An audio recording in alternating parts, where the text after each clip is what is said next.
Hello, this is Domien De Groot and welcome to the Witch Hunter podcast from Audio Epics. Each week a new chapter of this epic fantasy adventure is released, and you can already buy the entire story if you want, in the form of a USB flash drive, cleverly disguised as a cassette tape, and as a download. Both come loaded with extras, including a beautiful map of the city where the story takes place, a number of illustrations and wallpaper, and so on. And yes, if you buy the story, you also get the music separately. A lot of people have commented how great the music is in this story. And, I tend to agree. The music is composed by Peter Van Riet, who has also composed music for a number of other interesting projects, including the epic Lock and Key. But I'm sure that's not why you're here. You're here for the next chapter of Witch Hunter. Last week, Ludlov and Samina set out on a dark journey indeed, and this week, their path will lead them into the very depths of Sevenpeaks. So I would say sit back, enjoy the ride, in the next chapter of Witch Hunter.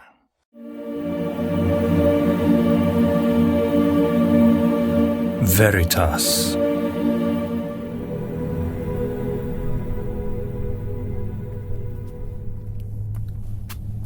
Ludlov remained somewhat apprehensive as the storyteller led them back on the staircase and through the tunnels they had used to find the ghost streets. Just how reliable was this creature? They followed the same road back for a little while, but then the storyteller took a sharp turn right, and so they followed him into tunnels they hadn't visited yet before. Ludlov stayed in the back to guard the other two, while Samina used her light to guide the company. They continued through the same dank gloom they had seen before, until their guide suddenly held still in the middle of a tunnel. Listen well is what you must do now. The sewers are the place where we are now, but there is another road which you must now take. A secret road is what it is, and the man who came from above is the one who had it made. When he left us is when I followed him. I was not seen by him. A secret way was what I discovered, taken by this man. A secret tunnel which he had dug. A crack in the wall is what there will soon be to our right. Through it is where you must go. And ever up is where the tunnel will lead you. The road to the story is what that is. The story is what you must find. Ludlov regarded Samina, who looked displeased.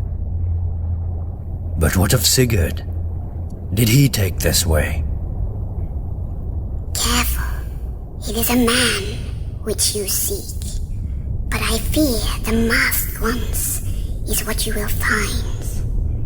Further is where I fear to go. The other children are the ones who expect me. Will you not join us? The storyteller is who I am. You are who the heroes are. Then the creature turned away from them. Ludlov would not leave it at this, though. He strode towards the storyteller and clasped his right shoulder in a firm grip.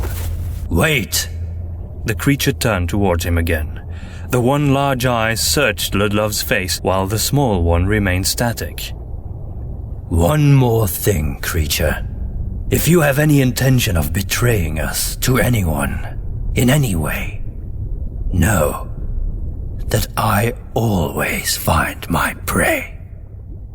The white eyes of the storyteller were difficult to read, but there didn't seem to be any anger or even shock there.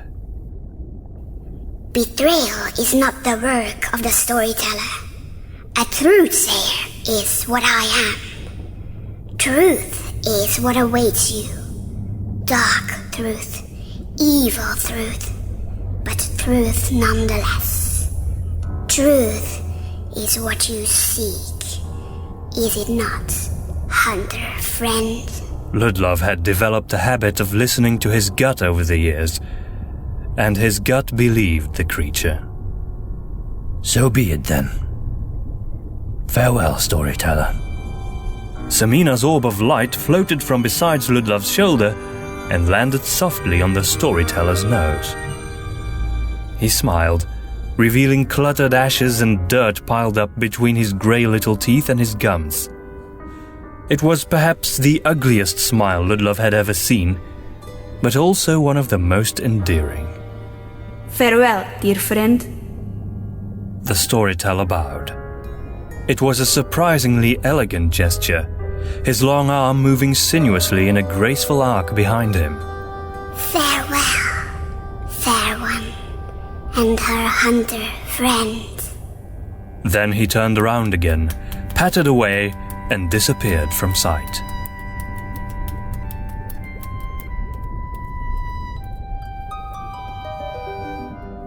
It was quiet now. Ludlov and Samina were entirely alone once more. We can do this without him, you know? It made Ludlov smile. Do what exactly? Follow a mysterious tunnel no one has used in centuries, only to reach we don't know what? He immediately regretted his words. He should be encouraging her to move on, not the other way around. Ludlov? He looked at her. She narrowed her eyes, peering into his own as if she was expecting to spot something remarkable there. Were you the one who shot the witch hunter who threatened me during the fire? The image of Vathek's corpse plummeting to the street returned to his mind's eye. The look of shock in that witch hunter's eye, and the blood that spilled like wine. And Samina, kneeling next to her dying mother. He wondered what judgment awaited a man like Vathek in death. Then he returned to the present, realizing that while he had been reliving that moment, Samina had been studying his expression. I think I'm beginning to understand it now, Ludlov. Your reputation. Why didn't you tell me this back when you were trying to gain my trust? Back in your cell. It wouldn't have worked. You would have seen it as a lie to gain your trust. Samina smiled. That's probably true. So much has changed, and in so little time. You have done more for my mother and me than anyone else in Sevenpeaks, Ludlov. Too little, too late.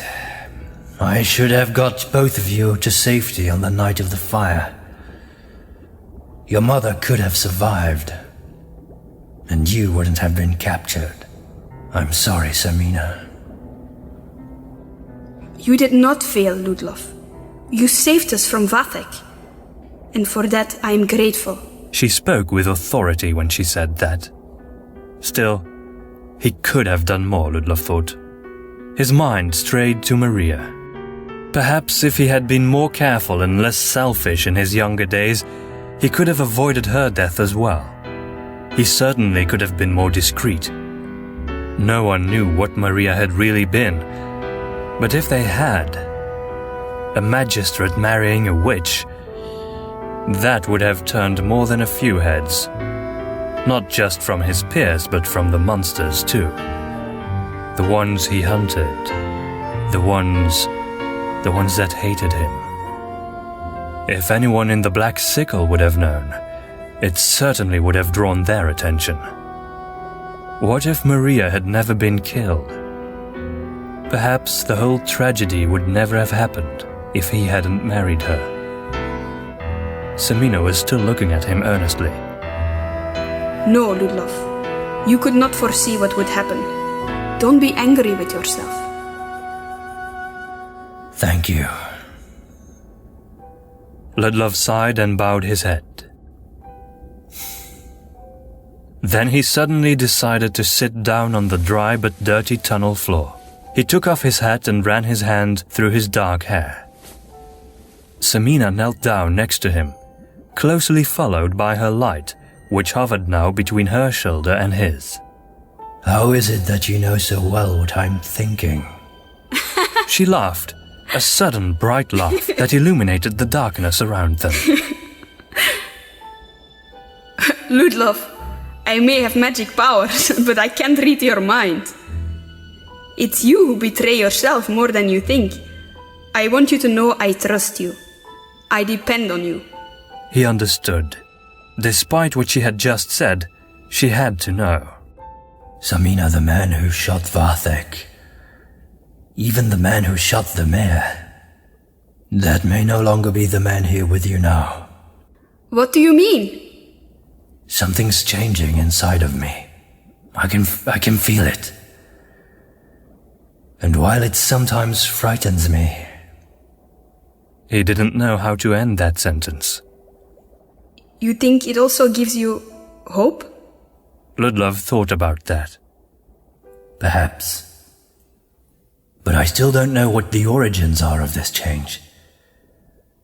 Maybe it's not really hope, but only hope of hope.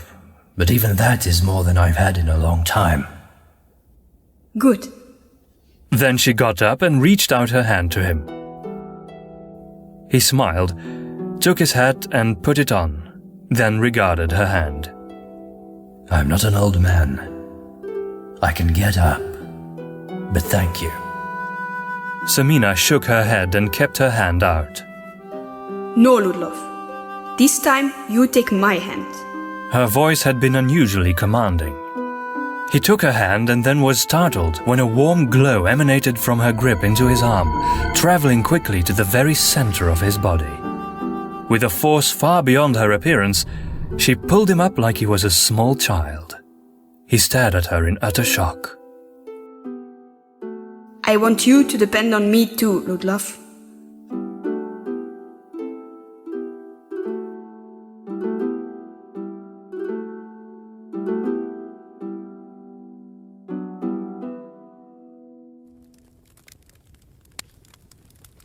The goddess herself has placed this burden upon your shoulders, my lady. It is holy. Sitting back and drumming her fingers on her desk, Lady Hoskiv could not help but smile. Gorlivosk was intelligent, but he was a simple man in many ways. This was not a weakness, though. She admired it. Get up and take a seat, Gorlivosk. I'm your Grand General, not the new Cardinal. The Inquisitor obeyed. They were in the Grand General's office in the Witch Hunter headquarters. It was a place defined by its maroon carpet and walls. The marble hearth contrasted with that color like clean white bones sticking out of a meat carcass. The lady sat behind a massive desk, next to a window with green glass looking out into a maze garden. Forgive me if I have embarrassed you, my lady, but you are the highest human authority in the world now. Worse than that, I fear. The mayor's death passed secular authority to me. Now that the cardinal has also died, religious power is in my hands as well. I fear I am in charge of everything now. No single person has been in that position since King Wolfen himself, and it frightens me to death, Gorlivosk. Still, it cannot be mere chance that this has happened. The goddess must have great plans for you. Endearing as it all was, the lad could be so annoying. There was nothing slimy or sycophantic about his idolation of her, but somehow his sincerity was even worse. Either that, or I'm just the next stone in line to topple. Now tell me, what have you seen? I have not seen it myself, lady, but I have heard it from the guards. There has been strange activity inside the cathedral. The light of the sacred stones has increased, I know. There is nothing we can do about that, Gorlivosk. It might be a sign of hope, or it might be their swan song, but whatever it is, no mortal holds any power over them. I mean something else, my lady. Gorlivosk's eyes were wide. Not in the Seven Spires. In the cathedral itself, there have been sounds and sightings. Sightings of what? Hoskiv was getting impatient. A man or a beast, we cannot tell. He looked like a priest, but he had the head of a raven, they said. Lady Hoskiv shook her head. It was probably a cultist. Black Sickle, most likely. Before his death, Mayor Grundheim had told her that Ludlov had faced off a similar being in Adomir's burning house. With the Magicide Act and the death of Sevenpeaks leaders, end-of-the-world cults would be increasing their activity manifold. It was just yet another responsibility she would have to deal with. Search the entire cathedral. There might be more of them. I don't want those maniacs anywhere near the goddess's holy terrain. Gorivosk nodded, but he lacked the look of determination she had seen in him before. In fact, he didn't look very good at all. Are you all right, Inquisitor? Are you frightened of the coming days? Gorivosk shook his head. It's not that, lady. I mean, I am, but... He looked out of the window, swallowing hard. It was unbecoming and out of character for him. She searched his eyes. Speak, Gorivosk. In my pursuit of Ludlov, I tracked down a group of Sintra refugees. They were led by an old man, a healer of some sort. I had heard rumors that a man fitting Ludlov's description had been seen near his hut. The Grand General raised her eyebrows. Why had he not mentioned this before? Any lead to Ludlov's whereabouts was of the utmost importance. Well, I found them. He avoided her eyes. In a cave. They were hiding from the Magicide Act. There were children there. I pressed the old man. He wouldn't tell me anything. I may have gone too far. He died. What do you mean? You killed him? Not intentionally, my lady. I think he was too old, too exhausted, too frightened. I think his heart gave out. Lady Hoskiv sighed. That healer would have been the ideal witness. Such a waste. Ludlov's trace had probably gone entirely cold now. I suppose you couldn't stop that. Anything else? No, lady. He was trembling. Speak, Inquisitor. No matter what it is you have to say, I command you to speak. He was quiet for a bit, but she could tell he was gathering the courage to say something. Then he turned and met her eyes. There were families there. Children. I ordered my men to end their lives. We lined them up and executed them. You followed your orders, Gorivosk. That is the Magicide Act. As the Grand General said this, she felt her stomach contracting as the words left her lips. I've never killed a child before, lady. I know that it's for the protection of Sevenpeaks. I know that if we don't kill the magicians, then they will allow Lucas to return, but somehow, I can't help but wonder. So do I, Inquisitor. Our task is not glorious. It is not beautiful, but it is our task. Gorivosk took a deep breath. I know you are right, lady. We do what we must. The mages have had their time. They have been warned. The world does not belong to them. Startled, Hoskiv stared at him. The world does not belong to any of us, she was about to say. No, that was not what Gorivosk needed to hear right now. No, it doesn't. You did your task. The goddess will forgive you, since you acted for the greater good.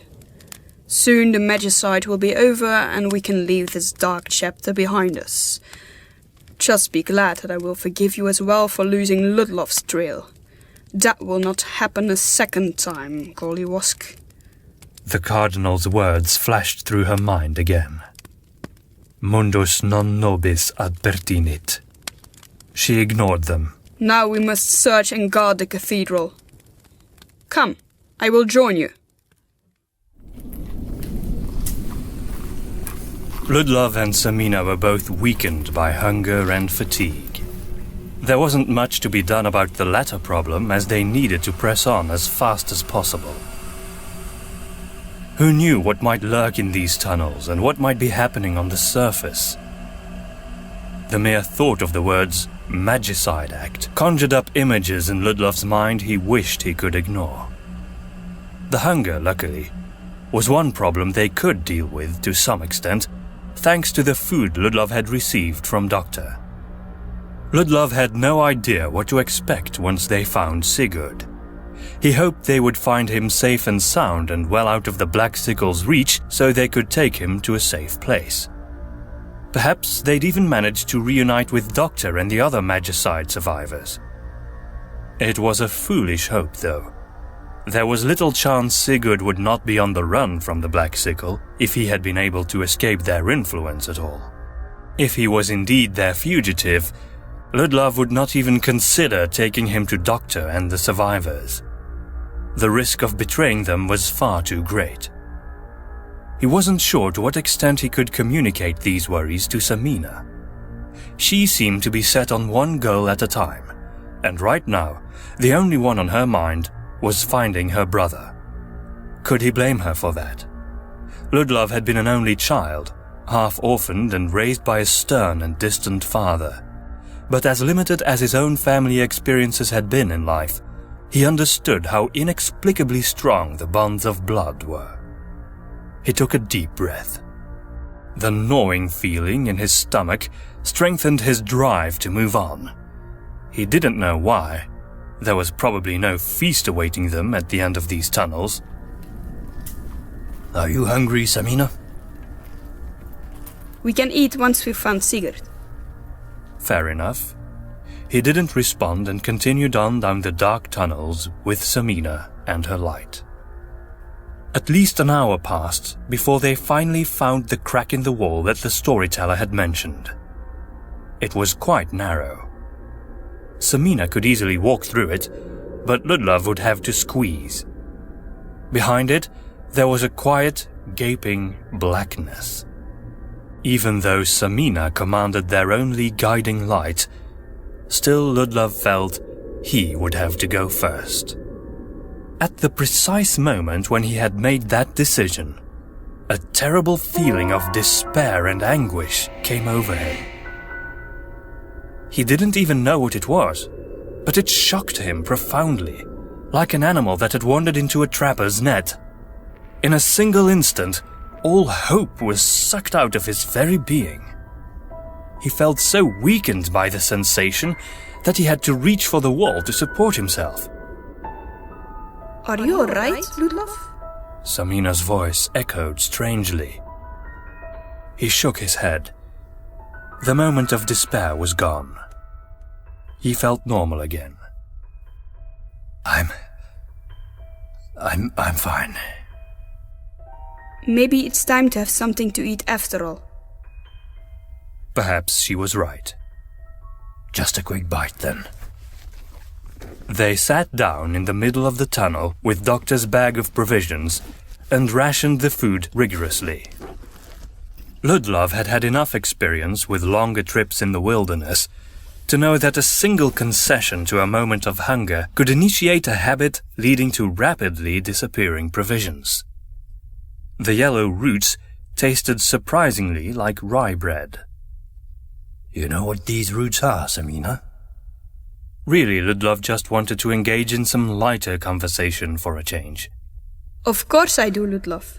They're snapflower roots. Samina shrugged. Oh. They grow on the moors of Northy Vennendale. You have to watch out for them if you're barefoot. They eat meat and they can snap a chunk right out of your heel with those beaks of theirs. Ankle-snapping, meat-eating flowers. Sounds like something Gustav would like. As he took a last bite from the root, he thought he could actually taste the meat of the flower's victims, and his appreciation waned somewhat. He reached for one of the flasks Doctor had provided and uncorked it. The smell of the blue potion reminded Ludlov of the sap of a pine tree. The taste was less intense than expected. He gave Samina a sidelong glance, She was nibbling the root with the refinement of a patrician lady, he thought. Not at all like the gypsies he had often seen slouching on the streets. Samina had always been remarkable in that way, even when he had first met her in that cell. "Who was your father, Samina?" She smiled, and didn't respond until she had swallowed the root. He came from Sevenpeaks. We lived in the eastern countryside of Yvenendale, near the northern borders of the Wildwood. He had come there to escape the busy life of the city. Ludlov pictured the man in his mind, greying but still strong. For some reason he imagined Samina's father to have been a quiet, unassuming gentleman with an adventurous spirit and a hint of playfulness in his eye. What happened to him? Her eyes glistened, but she smiled at him again. He married a witch. Ludlov bit his lip. Saying he was sorry seemed too trite, even though he wanted to. So instead he said, "So did I." A warm breeze of peace passed through his heart as he did so. I had suspected something like that, Ludlov. Silence passed between them. It was a peaceful, gentle silence. Ludlov even closed his eyes. He suddenly realized how rare it was to be able to enjoy such peace. He knew they had to move on quickly, but just for one brief moment, he wanted to savor the perfect stillness. As he absorbed the darkness, he noticed how Samina was utterly quiet as well. He smiled, in a moment of complete contentment. Then he opened his eyes. Samina sat in front of him, eyes wide with shock and horror. She sat there stiffened, her face paler than before and her mouth wide open. She was looking at something behind him. Ludlov got up immediately and turned around, drawing his pistol. It wasn't loaded, but no one knew that. There was nothing there, except the featureless tunnel they had taken before. I saw something move. He turned towards her. It was only for a brief moment, but it was there, behind you. "Describe it." She began to move her body in slow, trembling movements, like a frozen person who was just beginning to defrost. She stood up. It was a tall person, dressed in some sort of robe. Do you think it was a man or a woman? I don't know. I'm not even sure it was human, Ludlov. It seemed to have a long beak, like a raven. The masked ones. Of course. Ludlov had met them before. Precisely at that moment, the most horrific scream Ludlov had ever heard echoed from deep in the tunnel behind them. It was a sound of indescribable suffering, lasting for several seconds. Then a horrible, lonesome silence fell. Ludlov and Samina exchanged a look of utter bewilderment. Then the witch hunter woke up inside of Ludlov, and he turned. He had to go back and see what had happened. To his surprise, Samina followed right behind him. They hastened through the darkness until the source of the sound was visible. Samina's light revealed a puddle of bright red blood. Behind it, a lifeless lump was vaguely visible. "Samina, shine your light a little further." She hesitated for a moment, but then gestured for the light to float away from her soundlessly, past Ludlov's shoulder. Gradually, the light revealed a trail of extricated innards. And finally, the corpse itself. It was the storyteller. Samina turned round, refusing to look at the gruesome scene any longer. Her light remained, untouched by the horror of it all. Ludlov tried to take in the image in a manner of a witch hunter, detached and inquisitive, but it was hard to forget the friendly creature. He had to have followed them after all. What had caused him to do that? His family had expected him. He took a few careful steps towards the eviscerated body and knelt. He held his breath and tried to take in as much information as he could before getting up and turning away from the horror. Samina had distanced herself from the corpse and walked away. The light floated behind her. Ludlov followed her. They walked side by side for a while, without speaking, until Samina stopped and put her hand on her mouth. For a moment, Ludlov thought she was about to throw up, but then he saw the silver tears rolling from her eyes. They weren't just bright. They were luminous. Someone has removed his heart. Ludlov put away his pistol. This had been no mere murder. He had seen ritual killings before, albeit never one so violent. The entire rib cage had been cracked wide open. Could a human being have done anything like this? He wondered. It would have taken enormous strength, sharp tools, and sheer animalistic savagery. I have taken the heart, witch hunter. It was a dark voice, amplified by magic. The Ravenbeak! Samina pointed past Ludlov. He turned and saw a familiar appearance. It was a man dressed in a deep purple robe, wearing a raven mask. A member of the Black Sickle. A masked one. The figure was surrounded by magical fire, blood red and burning slowly, moving like seaweed in an underwater current. Yours is a perilous but necessary path, Ludlov and Samina. Ludlov drew his rapier, but the figure didn't react at all. Take the path, to the bitter end, no matter where it may lead. Then you will find what you seek. Then, without any warning, the masked one vanished, leaving no trace. He wasn't really there. It was just a mirage. The creature I saw before was the real masked one. Ludlov believed her. It was the only explanation that made any sense. In any case, he's gone now. When he closed his eyes, he could still see the fire that had surrounded the being, now in a deep green. It had been the same fire he had seen around the teacher when he had come to Adamir's commemoration at the mayor's mansion. I wonder whether the masked one has something in common with this teacher. Teacher? Sigurd mentioned the teacher in his letter, remember? He said the teacher had a plan for us. Do you know what he meant? On the evening when Hoskiv declared the enforcement of the Magicide Act, we were all visited by a terrible apparition at the mayor's home.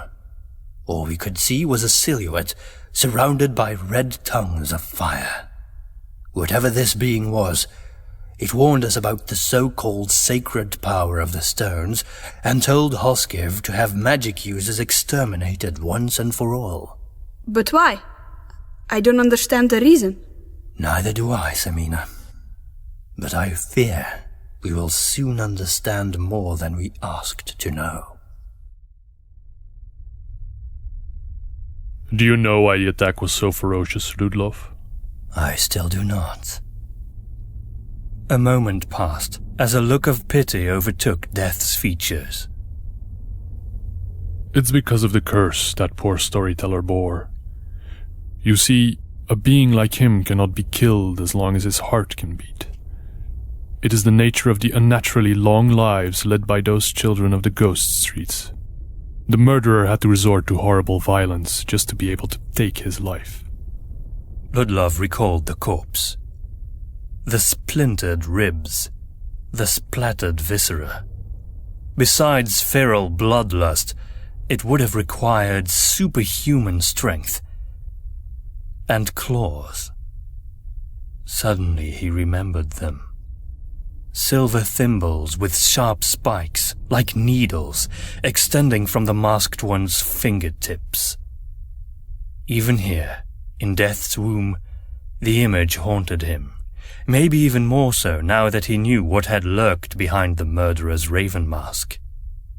He left that trail of thought behind as he realized his gaze was caught by the candlelight again. It was short now. A little tower, standing on a shapeless accumulation of wax. Did you continue on the road the storyteller had set out for you? We did. They passed through the crack, Ludlov having to squeeze as expected. The tunnels beyond were much narrower. They could just barely walk side by side. The road twisted and turned and took them higher again. It was a more tiring journey now. The brief meal had given them some of their strength back, but the shock of the encounter with the masked one hadn't helped.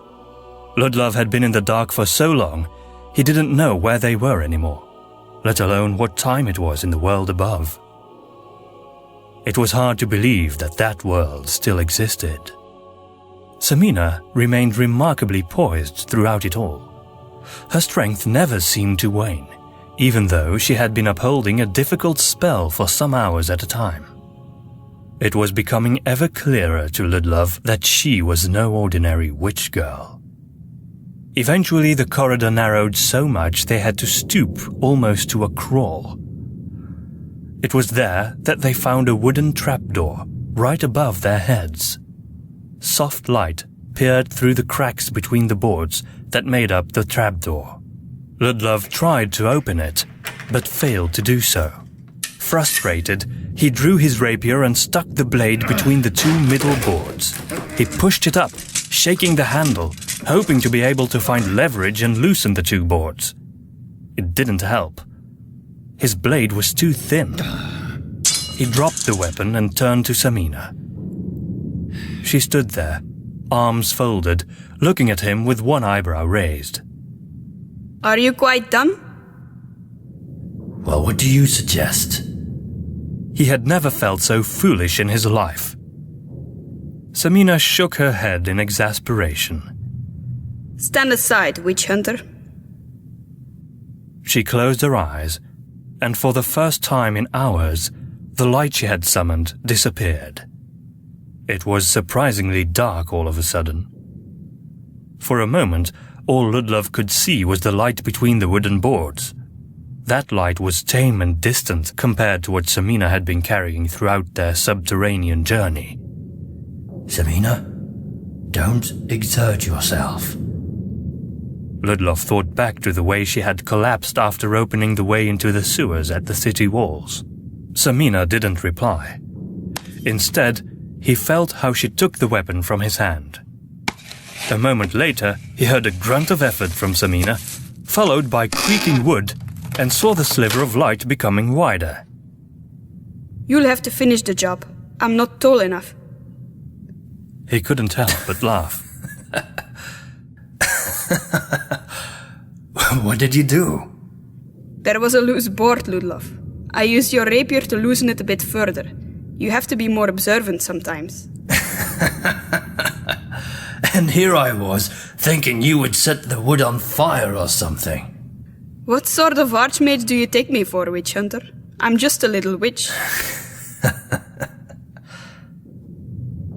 Ludlov finished the job by knocking loose some of the remaining boards with the butt of his pistol. It was easy now, but incredibly noisy. If there was anyone nearby, they would surely have heard the racket. Ludlov couldn't care. After all, they had followed the storyteller's instructions, and he couldn't believe the creature would have led them into enemy territory. He crawled out of the battered trapdoor first, and was surprised to find himself in a windowless and lonesome, but rather beautiful environment. There were several rows of pillars supporting the low ceiling, which arched and formed domes between every 4 pillars. The floor was made of slightly worn and irregular but clean tiles of bluestone, and there were niches in the walls where small statues of saints and historical figures stood. There were several heavy wooden doors on each of the 4 sides of the room too. Suddenly, it occurred to Ludlov that he knew precisely where they were. In the undercrofts of the Grand Cathedral. The catacombs. He had visited them before, even though he had never seen these particular quarters. He knew there were many separate sections to the catacombs which stretched for vast distances underneath the greatest feat of architecture in the known world. Ludlov? He knelt by the hole in the floor and extended his hand. I'll pull you up, Samina. She accepted his offer. Luckily, she wasn't very heavy. At last, they were both standing in their new environment. Fire danced soundlessly in the copper sconces on the pillars, causing the room to bathe in a soft, warm glow. We are underneath the cathedral. Listen. You can even hear the monks singing far above us. The reverent choir song sounded airy and distant, but still it reminded Ludlov of how close they were to everything they were fleeing. Samina had a distant look on her face as well. What's wrong? I just don't see how this will lead us to Sigurd. Neither do I. The storyteller said there was a story. There has to be something to be found here that can help us. Suddenly, Samina jabbed her elbow into Ludlov's side and pointed to a dais in the back of the room. There stood a bronze sarcophagus, engraved with abstract symbols and ornaments. She walked over to the tomb, Ludlov following closely behind. There was no dust on the massive stone lid. The name was clearly legible. Hieronymus Voronitz. By the goddess. This must be the something. He didn't even need to ask the question. He shot a glance at Samina, she replied with a nod, and together they put in their best effort to slide the lid of the sarcophagus. It was immensely heavy and made a growling sound, like some massive animal disturbed from a winter's sleep, as they slowly pushed it aside. Once the lid was half open, they stopped and inspected the inside of the tomb. It was padded on all sides with gleaming ruby-red silk. On the soft fabric lay a skeleton. Time has not been kind on our friend. Ludlov frowned as he regarded the remains. Don't you notice anything strange about this skeleton, Samina? The bones are black. Charred, I think. Ludlov bent his head and took a closer look. The silk padding has been perfectly preserved. That means that the cardinal was already in this state when he was interred. Samina was quiet, keeping her eyes closed. Ludlov noticed how her hands were clasping the edge of the sarcophagus. A warm glow moved through the room, like a maelstrom of some invisible force swirling towards Samina at its center. He knew this feeling, as he knew the light that Samina had used to find her way through the darkness. It felt familiar, safe and comforting. Samina was using her magic. There's a hidden compartment somewhere in this sarcophagus. Her face was solemn, her eyes still closed. Moving her hand over the skeleton, she slowly walked along the edge of the sarcophagus. Ludlov took a step aside to let her pass. When her hand was hovering over the cardinal's feet, she stopped. It's here. When she opened her eyes, the warm vortex ebbed away. Glints of pleasure were in her eyes as they met Ludlov's. Touch the padding at the foot end. There was a mysterious smile on her lips. Ludlov put his hand into the sarcophagus and touched the lining. He didn't notice anything special. You're an inquisitor. Dig a little deeper, Ludlov. There was such confidence in her voice that Ludlov simply obeyed and slid his fingers into the narrow space between the cushion that rested the cardinal's remains and the padding at the foot end of the sarcophagus. He didn't notice anything until he took off his glove and tried again. As his fingertips searched the opening, he suddenly felt something cold, made of metal. It was round, like a ring. He put one finger into the ring and pulled. The ring appeared from between the cushions.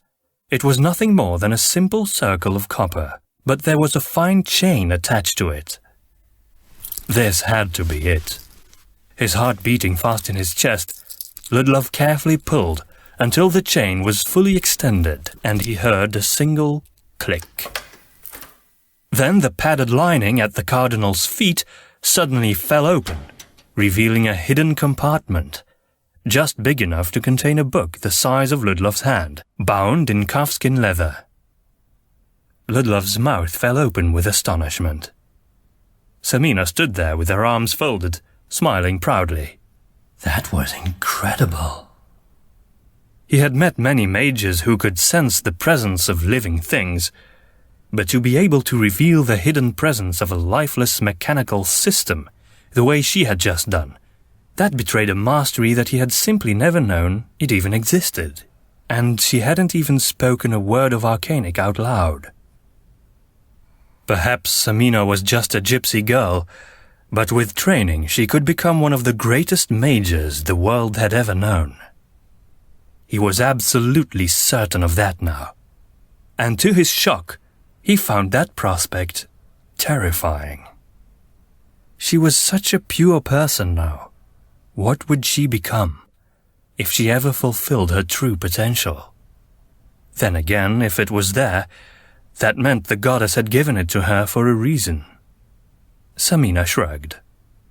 It's nothing special, Ludlov. Yes, it was. He took his glove from the lid of the sarcophagus and put it back on. Then he carefully extricated the book from its hidden compartment. He stopped breathing when he saw the cover. The brownish leather featured no words. Instead, there was only a symbol he knew all too well. A black sickle, and a single drop dangling from its blade. Fear and hatred both rushed through Ludlov's heart at once. But still he took a deep breath and simply opened the old book. The leather creaked, and he heard the whispering sound of dust fleeing from between the pages. The paper was stiff and yellow, the words written in brown-red ink. It might have been blood. He felt a heat behind his eyes as he looked at Samina. Manifesto of the Black Sickle, it says. By Hieronymus Voronitz. This confirmed his darkest suspicions. The storyteller hadn't lied. Voronitz had been the one to take the stones from their dark origins. Voronitz had been the originator of the Black Sickle. The most influential man in 1,000 years of the Church's history. The man who had changed this great city's name from Evenenborg to Sevenpeaks. He was the man behind the Black Sickle. Does this mean that the Black Sickle was founded by the church itself? I can't imagine that. Still, this is worse than anything I had ever envisioned. The entire community of Sevenpeaks faithful has been infiltrated, misled, and purposefully deformed by its greatest enemy. By my greatest enemy. The book was a diary of sorts. Most of it was written in lingua. Only the final few pages were composed in the High Thottic language as it was used in Voronitz's day. Ludlov read it. Remembrance Day of the Maiden, 1277. The stage has now been set for the grand farce. The church and the whole of Sevenpeaks have long believed that Lucas slew the maiden many centuries ago, after which her blood and tears formed the 7 sacred stones. The goddess would then have given these stones to mankind until they were stolen by servants of Lucas. All now believe that in these stones lies the strength of the 7 virtues needed to withstand the armies of Lucas when he returns.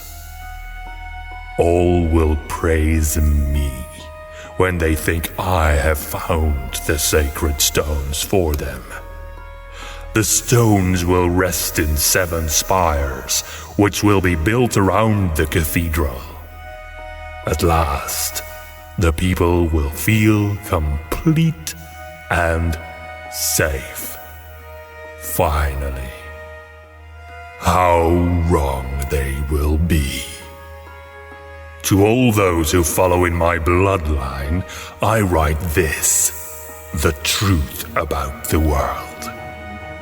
Many years have I studied the history of Sevenpeaks, and learned that the hard truth about its early years can only be found in one place.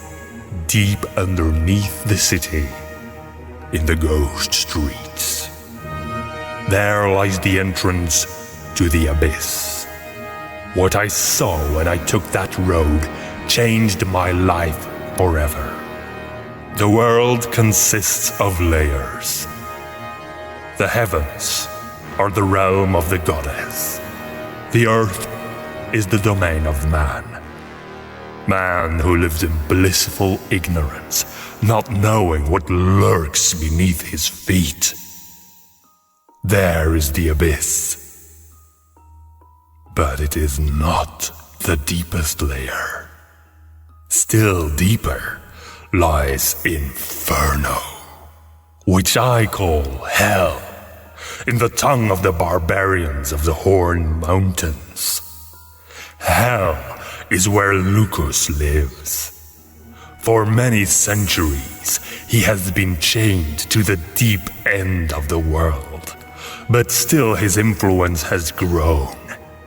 Now his power already reaches one level higher, into the abyss.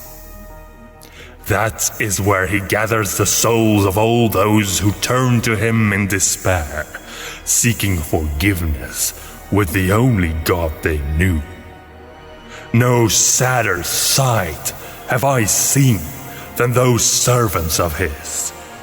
In infinite melancholy, they do all what their master bids. Eternal slavery to pay for a single sin. One sin.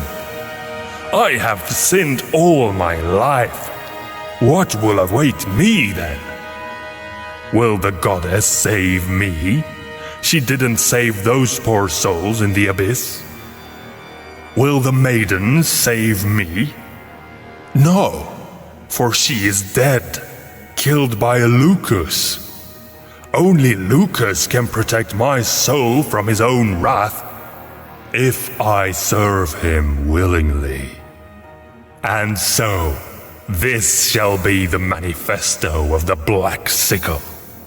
To serve Lucas, so that all who follow in my line of chosen followers will be granted the honor of his grace and his protection when the kingdom of blood-red fire at last comes. The maiden is dead. The goddess has turned her face away from us. Our fate lies in his dark hands. Our hope in matricide. Our salvation in the eclipse of our souls. His kingdom will come, whatever the people may hope, whatever the people may believe. His kingdom will come. It will come, for I will make it so. You who are chosen, read carefully, for this is the truth.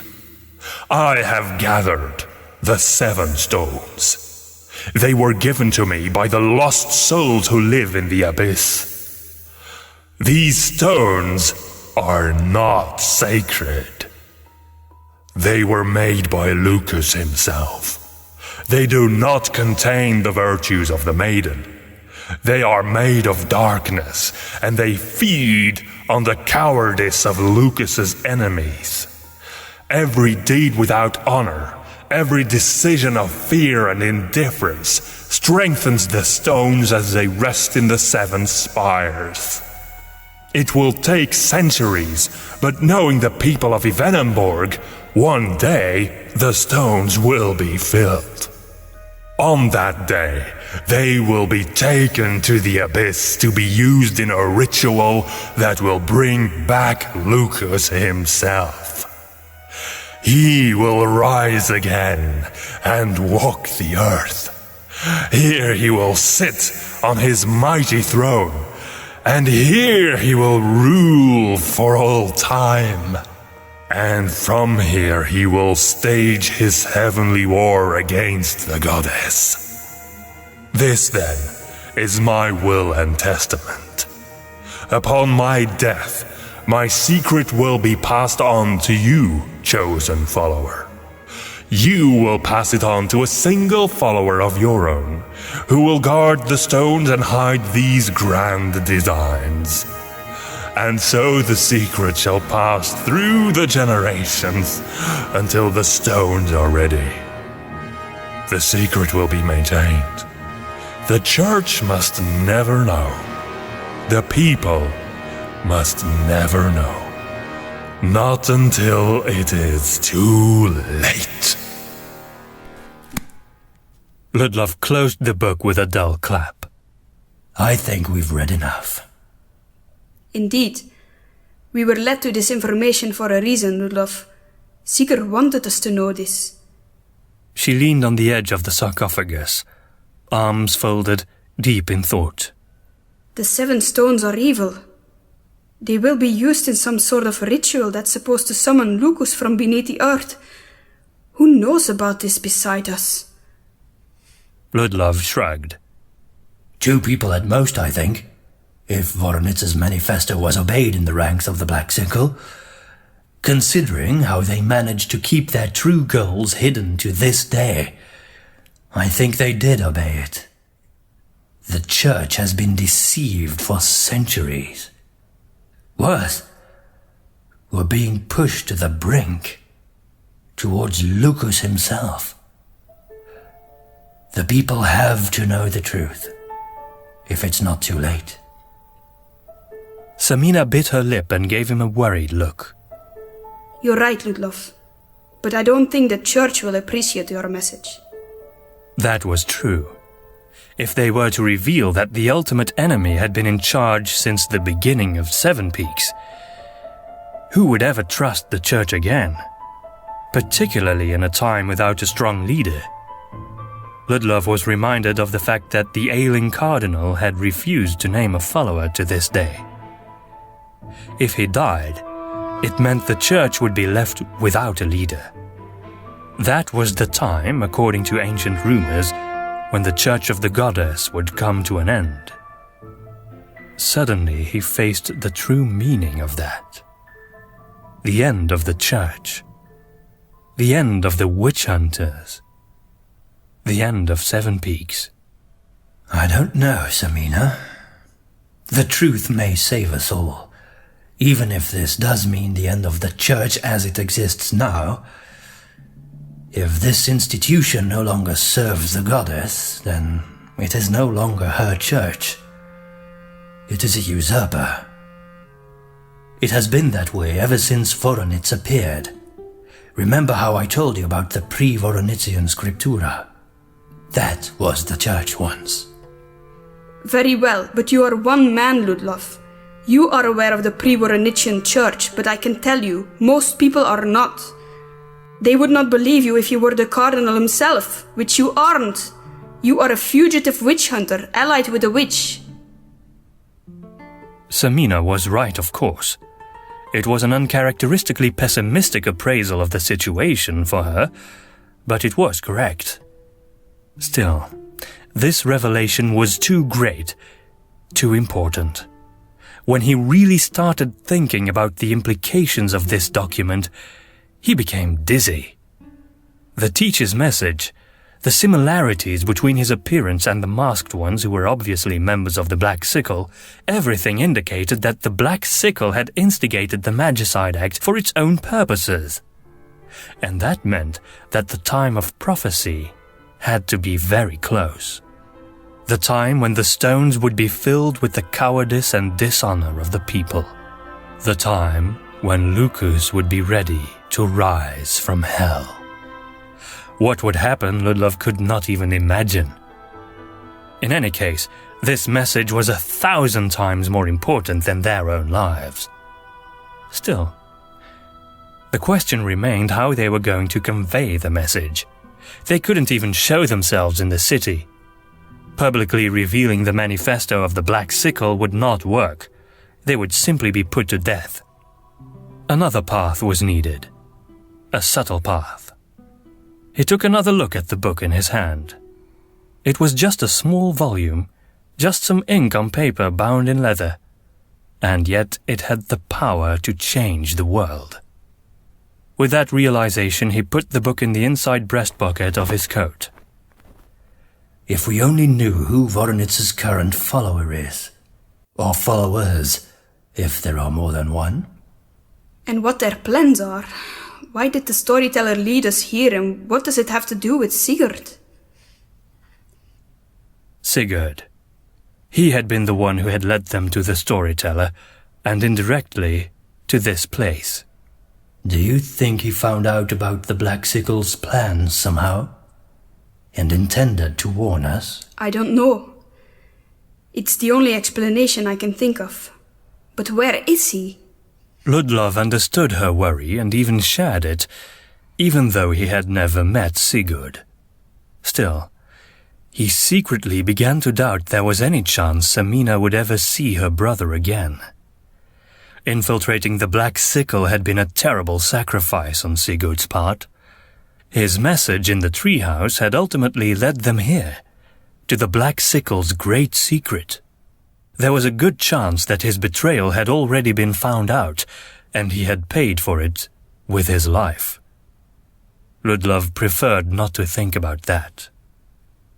Well, at least we know what the Black Sickle intends to do. That brings us one tiny step closer to stopping them, and the Magicide along with them. His own greatest question remained painfully unanswered, though. Why had they killed Maria? Why did she have to die? What connection was there between her and the revelations in this book? We should discuss these things later, Samina. We have to find a safe place now where we can plan ahead.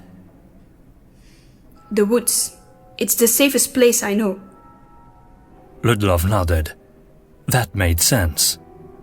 If we return by the exact same route we used to get here, we can avoid being noticed. He took the book, which was small enough that he managed to slide it into the breast pocket of his uniform, and took a look at the half-open sarcophagus. It was probably best to close it again. This room was obviously still being maintained, and even lit. It surprised him, as he had never actually visited it himself, but it made sense for an important man such as Bohdanowicz to be buried in the catacombs underneath the cathedral. He was just about to put his full weight against the heavy lid when Samina tapped his shoulder. He turned to her. She held her index finger on her lips. Ludlov listened closely. He could hear it. Beyond the heavy wooden door on the far side of the room, there was the sound of heavy boots and two loud male voices. Samina gestured with her head to the trapdoor they had used to enter the room. Loose boards lay spread around the floor surrounding it. Ludlov mouthed a curse and used all the strength he could muster to close the lid of the sarcophagus, while Samina made a hasty attempt to rearrange the loose boards so that it might look like the trapdoor was still intact. The result would never fool an attentive eye, but to anyone who just walked by, it would look sound enough not to draw attention. It was the best they could do. Now Samina tiptoed to the closest door in the other direction and opened it. There was a narrow spiral staircase leading steeply upward. Where does this lead? Ludlov quickly joined her and motioned for her to move up. Then he closed the door behind the two of them. I think it leads to the cathedral. Let's go then. He shook his head. Don't go yet. First, let me take a peek through the keyhole. He heard an annoyed sigh behind his back. It didn't matter. He had to know who their pursuers were. Bending over, he peered through the tiny keyhole in the door. It wasn't long before the door on the other side opened, and 2 guards entered the area. It's just a dusty old tomb. That was the younger of the 2. What would they be doing in here? Our orders, Falsburg, were to search the entire cathedral. The elder companion spoke with a mild Pennsylvanian accent in his Evenenborg. Ludlov knew that voice. It was Leon Milivojevic, the guard who had stabled his horse when he had entered the city on the night of the Great Fire. Open every door. Immediately Ludlov turned around and whispered, Samina, go. The girl hastened up the staircase. Ludlov tried to catch up with her as fast as he could without making noise. Her bare feet didn't have a problem with that, but his heavy boots weren't ideal for sneaking. As quickly and quietly as they could manage, they made their way up the staircase until they arrived at a small chapel. It was a square room with a high, sharply domed ceiling. Statues of ancient cardinals looked at them accusingly from their niches, half lit by candelabras. It was perfectly quiet here.